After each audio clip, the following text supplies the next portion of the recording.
2021 தேர்தல் வாக்குறுதியில் சிலிண்டருக்கு 100 ரூபாய் மானியம் வழங்குவோம் என்ற திமுகவின் வாக்குறுதி என்னவானது உட்பட பல்வேறு கேள்விகளை திமுக அரசுக்கு பாஜக முன்னாள் மாநில தலைவர் அண்ணாமலை எழுப்பியிருக்கிறார். இதுகுறித்த கூடுதல் விவரங்களோடு இணைகிறார் எமது சிறப்பு செய்தியாளர் காயத்ரி. வணக்கம் காயத்ரி, முழு விவரங்களை பகிரலாம். வணக்கம் ரூபி. திமுக வாக்குறுதியான சிலிண்டருக்கு ரூபாய் 100 மானியம் என்கிற திட்டத்தை உடனே அறிவிக்க வேண்டும் என பாஜக முன்னாள் மாநில தலைவர் அண்ணாமலை வலியுறுத்தல் வைத்திருக்கிறார். குறிப்பாக இன்று காலை நாடு முழுவதும் சிலிண்டருக்கு வீட்டு உபயோக சிலிண்டருக்கு ரூபாய் 60 ரூபாயும், அதே போன்று வணிக சிலிண்டருக்கு 114 ரூபாய் அளவிற்கு உயர்வானது ஏற்பட்டிருந்தது. இதனைத் தொடர்ந்து பல்வேறு கருத்துக்கள் பொதுமக்கள் தரப்பிலும் அதே போன்று தலைவர்களும் பல்வேறு கருத்துக்களை தெரிவித்திருந்தனர். இந்த நிலையில் பாஜக மாநில முன்னாள் தலைவர் அண்ணாமலை ஒரு ட்விட்டர் பதிவை வெளியிட்டிருக்கிறார். அதில் நாடு முழுவதும் கடந்த 10 ஆண்டுகளில் சமையல் எரிவாயு பயன்பாடு 45% அதிகரித்துள்ளதாக குறிப்பிட்டிருக்கிறார்.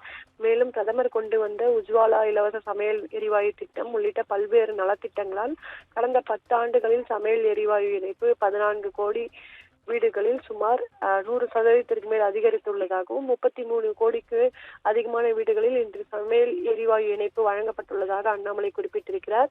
பயன்பாடு அதிகரித்ததன் காரணமாக சமையல் எரிவாயு இறக்குமதியும் அதிகரித்திருக்கிறது என்று குறிப்பிட்டுள்ள அண்ணாமலை மொத்த பயன்பாட்டில் இறக்குமதி மட்டுமே 60% உள்ளது என்று குறிப்பிட்டிருக்கிறார். இதனால் சர்வதேச சந்தையில் போர் உள்ளிட்ட காரணங்களால் விலை உயர்வு ஏற்படும் பொழுது நமது நாட்டிலும் விலை உயர்வு தவிர்க்க இயலாமல் போகிறது என்று அண்ணாமலை குறிப்பிட்டிருக்கிறார்.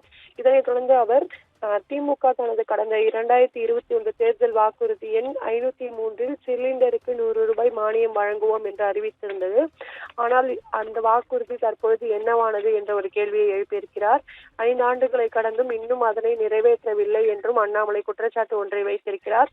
பொய்யான வாக்குறுதிகள் கொடுத்து மக்களை ஏமாற்றிக் கொண்டிருக்கும் திமுக அரசு தற்பொழுதாவது சிலிண்டருக்கு 100 ரூபாய் மானியத்தை உடனடியாக வழங்க அறிவிப்பு வெளியிட வேண்டும் என்றும் அண்ணாமலை வலியுறுத்தல் ஒன்றை வைத்திருக்கிறார். ரூபி,